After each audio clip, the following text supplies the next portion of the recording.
নমস্কার বন্ধুরা, আজকে আমি কুমড়োর ভেজিটেবিল বানিয়ে দেখাবো।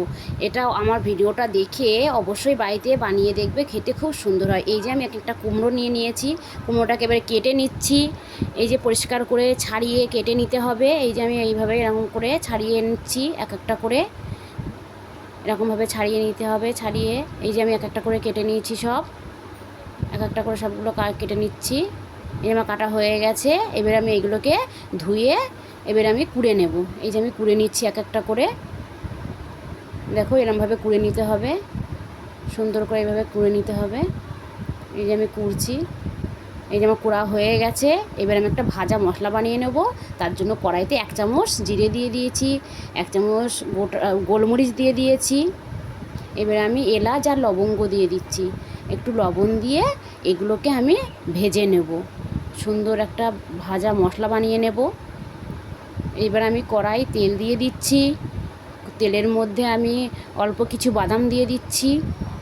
বাদামগুলো ভেজে নিয়েছি, এই যে ভাজা হয়ে গেছে। এবার আমি তেলের মধ্যে 5 ফোড়ন দিয়ে দিচ্ছি। 5 ফোড়ন দেওয়ার পরে এবার আমি 4টে শুকনো লঙ্কা দিয়ে দেব। এবার আমি এটাকে নাড়াচাড়া করে সুন্দর একটা সেন্ট বার হবে। তারপর আমি এই যে আমি মশলাটা দিয়ে দিচ্ছি, আদা জিরে কাঁচা লঙ্কা মশলা করে রেখেছিলাম, সেটাকে আমি দিয়ে দিচ্ছি। এবার নাড়াচাড়া করে নিচ্ছি। 1 চামচ হলুদ দিয়ে দিচ্ছি, হলুদ দিয়ে এবার নাড়াচাড়া করে নিচ্ছি সুন্দর করে। এবার আমি কুমড়োটাকে দিয়ে দেব, সব কুমড়োগুলোকে এবার আমি দিয়ে দিচ্ছি। এবার আমি এটাকে সুন্দর করে নেড়ে নেব। এবার আমি 1 চামচ লবণ দিয়ে দিচ্ছি, দিয়ে এবার নাড়াচাড়া করে নিচ্ছি। এইভাবে সুন্দর করে নাড়াচাড়া করে নিচ্ছি। এবার দিয়ে আমি 5 মিনিট চাপা দিয়ে রেখে দেবো। 5 মিনিট হয়ে গেছে, ঢাকনা খুলে নিয়েছি। এবারে নাড়াচাড়া করে এর ভিতরে সিদ্ধ করে রাখা আলুটাকে কুড়ুনি করে কুড়ে দিয়ে দেব।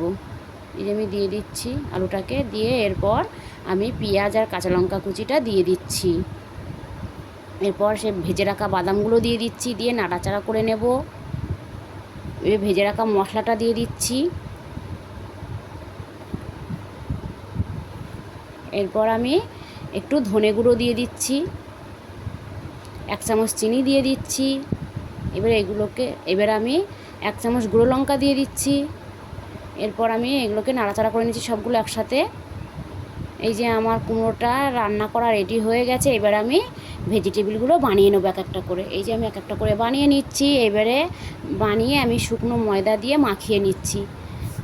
এইভাবে সবগুলোকে আমি এক একটা করে বানিয়ে নেব, দিয়ে শুকনো ময়দা দিয়ে মাখিয়ে রেখে দেবো। এই যে এক একটা করে এইভাবে বানিয়ে নিচ্ছি আমি। এরকম করে লম্বা লম্বা করে বানিয়ে নিতে হবে, সুন্দর করে বানিয়ে শুকনো ওই যে ময়দা দিয়ে মাখিয়ে নিতে হবে। এবারে আমি একটা ময়দাতে জল দিয়ে লিকুইড বানিয়ে নেব, জল দিয়ে ময়দাটাকে গুলে নেব।